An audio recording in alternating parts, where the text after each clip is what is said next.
Hey everyone, welcome to biology eighties. बच्चों, NEET 2026 का registration करते हुए आपको किन किन डॉक्यूमेंट्स की जरूरत पड़ेगी, आप नीट 2026 का रजिस्ट्रेशन फॉर्म फिल करने के लिए एलिजिबल भी है या फिर नहीं है, हर एक कैटेगरी के बच्चे के लिए क्या एप्लीकेशन फॉर्म की फी होने वाली है, इन्फॉर्मेशन बुलेटिन में जो भी इंपॉर्टेंट इंस्ट्रक्शंस मेंशन्ड है उसको डिटेल में जानने के लिए कुछ घंटों पहले मैंने अपने चैनल पर एक वीडियो अपलोड करी है। प्लीज इस वीडियो को जरूर चेक करिएगा। नीट 2026 के फॉर्म फिल करते हुए आप लोगों के सामने एक सेक्शन आता है जहां पर आप लोगों को क्वालिफाइंग एग्जामिनेशन कोड एंटर करना पड़ता है। हर बच्चे के लिए क्या क्वालिफाइंग एग्जामिनेशन कोड होना चाहिए उसके रिगार्डिंग आज की वीडियो होने वाली है, तो बिल्कुल भी टाइम वेस्ट नहीं करूंगी बच्चों। इन्फॉर्मेशन बुलेटिन में 7 क्वालिफाइंग एग्जामिनेशन कोड के बारे में बात करी गई है। हर एक कोड को मैं एक्सप्लेन करूंगी, आप देखिए आप कौन सी कोड की कैटेगरी में आते हैं। सबसे पहले code 01। Code 01 is for class 12 appearing students. वो सभी बच्चे जो कि इस साल 2026 में क्लास 12 का बोर्ड एग्जाम देने वाले हैं, चाहे वो स्टेट बोर्ड से हैं, आईएससी बोर्ड से हैं, सीबीएसई बोर्ड से हैं, ओपन बोर्ड से क्लास 12 का एग्जाम दे रहे हैं, आप किसी भी बोर्ड से क्यों ना बिलोंग करते हो, साल 2026 में अगर आप लोग क्लास 12 का बोर्ड एग्जाम देने वाले हो तो आप लोग कोड 01 फिल करेंगे। द ओनली कंडीशन इज आप लोगों का क्लास 12 में पीसीबी प्लस इंग्लिश का सब्जेक्ट कॉम्बिनेशन होना चाहिए। अगर आप लोगों का biology as an additional subject भी है तो भी आप लोग कोड 01 यूज करते हुए नीट 2026 के रजिस्ट्रेशन फॉर्म फिल कर सकते हैं। कोई ऐसा बच्चा है जिसने क्लास 12 का बोर्ड एग्जाम पिछले सालों में दिया था लेकिन इस साल वो इंप्रूवमेंट एग्जाम देने वाला है तो भी आप लोग कोड 01 यूज करेंगे। Now next code is code 02।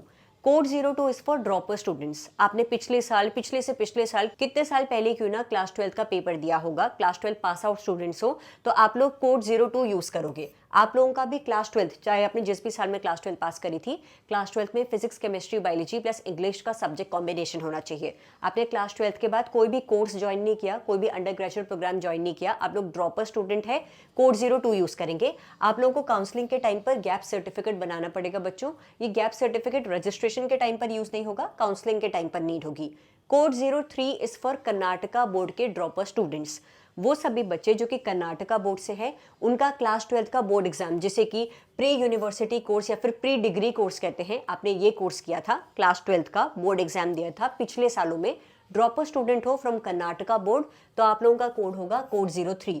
आप लोगों को भी गैप सर्टिफिकेट की जरूरत पड़ेगी ड्यूरिंग काउंसलिंग। क्लास 12 में आप लोगों का पीसीबी प्लस इंग्लिश का सब्जेक्ट कॉम्बिनेशन होना चाहिए। कोड 04 इज फॉर दो स्टूडेंट्स जो कि मेडिकल बैकग्राउंड से कोई प्रोफेशनल कोर्स कर रहे हैं, जैसे कि BMS, BDS, BUMS, BSc nursing, B pharm जैसे कोर्सेज अगर आप लोग कर रहे हैं, आप लोगों का क्लास 12 में physics chemistry biology plus English का सब्जेक्ट कॉम्बिनेशन था तो आप सभी बच्चे कोड 04 यूज करेंगे। काउंसलिंग के टाइम पर आप सभी बच्चों को भी गैप सर्टिफिकेट की जरूरत पड़ेगी। गैप सर्टिफिकेट सिर्फ उन बच्चों को नहीं लगाना है काउंसलिंग के टाइम पर जो कि इस साल बोर्ड का एग्जाम देने वाले हैं, उसके अलावा हर कैटेगरी के बच्चे को, चाहे उसका कोड 02 है, 3 है, 4 है, 5 है, हर कैटेगरी के बच्चे को, हर कोड यूज करने वाले बच्चे को गैप सर्टिफिकेट की जरूरत काउंसलिंग के टाइम पर पड़ेगी। Code 05 is for BSc first year, second year and third year student. अगर आप लोगों की अभी तक बीएससी की डिग्री पूरी नहीं हुई है, बीएससी की मार्कशीट आप लोगों के पास, फाइनल ईयर की मार्कशीट आपके पास नहीं आई है, तो आप लोग कोड 05 यूज करोगे। आपका भी क्लास 12 में physics chemistry biology plus English का सब्जेक्ट कॉम्बिनेशन होना चाहिए।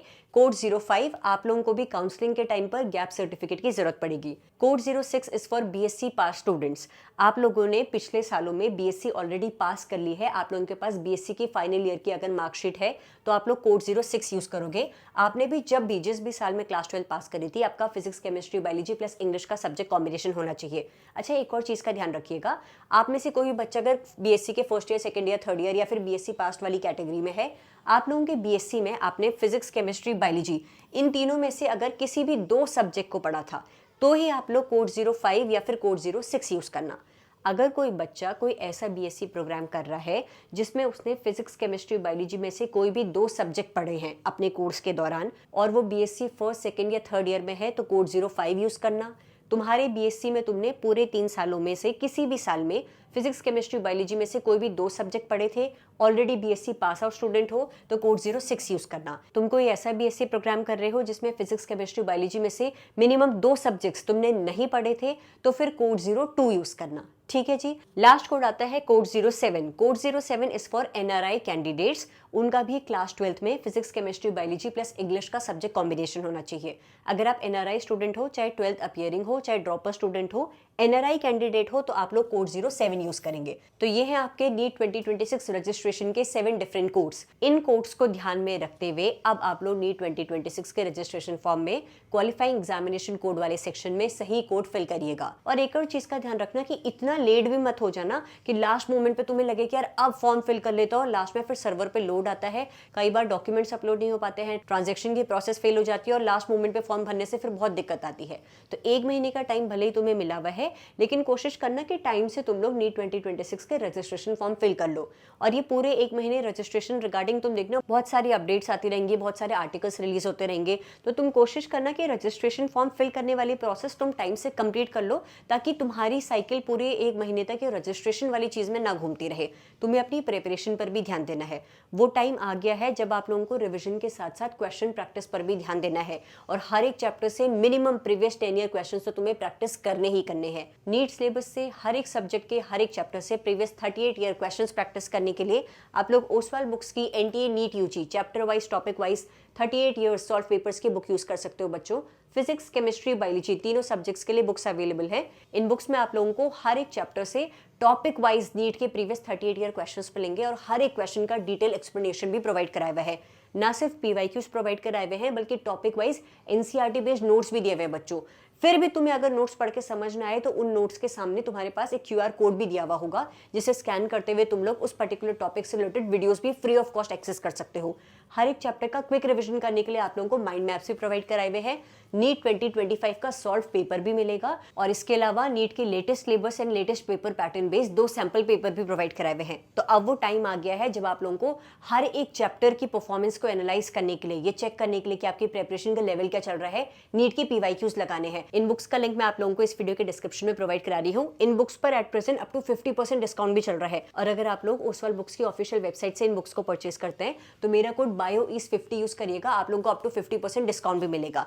तो नीट के हर एक चैप्टर से topic wise previous 38 year questions practice करने के लिए ओसवाल बुक्स की 38 years chapter wise topic wise solve papers की बुक जरूर यूज करिएगा बच्चों। रजिस्ट्रेशन प्रोसेस बहुत केयरफुली कंप्लीट तो करनी है, लेकिन इस रजिस्ट्रेशन वाले फेज में ये नहीं भूलना है कि रजिस्ट्रेशन के अलावा प्रेपरेशन भी है जिस पर हमें ध्यान देना है और प्रेपरेशन की कंटिन्यूटी को ब्रेक नहीं होने देना है। आप लोगों की नीट बायोलॉजी प्रेपरेशन को सुपर स्ट्रॉन्ग करने के लिए मेरे चैनल के प्लेलिस्ट सेक्शन में जाइएगा। मैंने आप लोगों के लिए बायोलॉजी की चैप्टर वाइज वीडियोस अपलोड करी हुई है।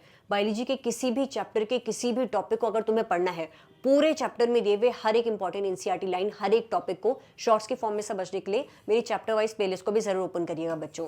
इसके अलावा मेरे यूट्यूब चैनल के कम्युनिटी पोस्ट सेक्शन में भी मैं आप लोगों को लगातार एनसीईआरटी बेस्ड क्वेश्चंस पूछ रही हूँ, तो मेक श्योर आप लोग यहाँ से भी एनसीईआरटी बेस्ड क्वेश्चंस प्रैक्टिस कर रहे हैं। बायोलॉजी के अगर तुम्हें chapter wise, unit wise full syllabus mock test की PDFs completely free of cost चाहिए, तो बायोलॉजी के free of cost question bank के लिए मेरे टेलीग्राम चैनल बायोलॉजी एटीज से भी जरूर जुड़िएगा। तो नीट 2026 के रजिस्ट्रेशन फॉर्म्स बहुत केयरफुली फिल करना, सारे डॉक्यूमेंट्स जब रेडी हो जाए तब फॉर्म फिल करना। क्वालिफाइंग एग्जामिनेशन कोड के रिगार्डिंग कुछ भी डाउट है इस वीडियो के कमेंट सेक्शन में बताओ। फॉर्म फिलिंग की प्रोसेस की वीडियो मैं भी अपने चैनल पर अपलोड करूंगी। Stay tuned to biology eighties. Thank you so much for watching this video. Thank you.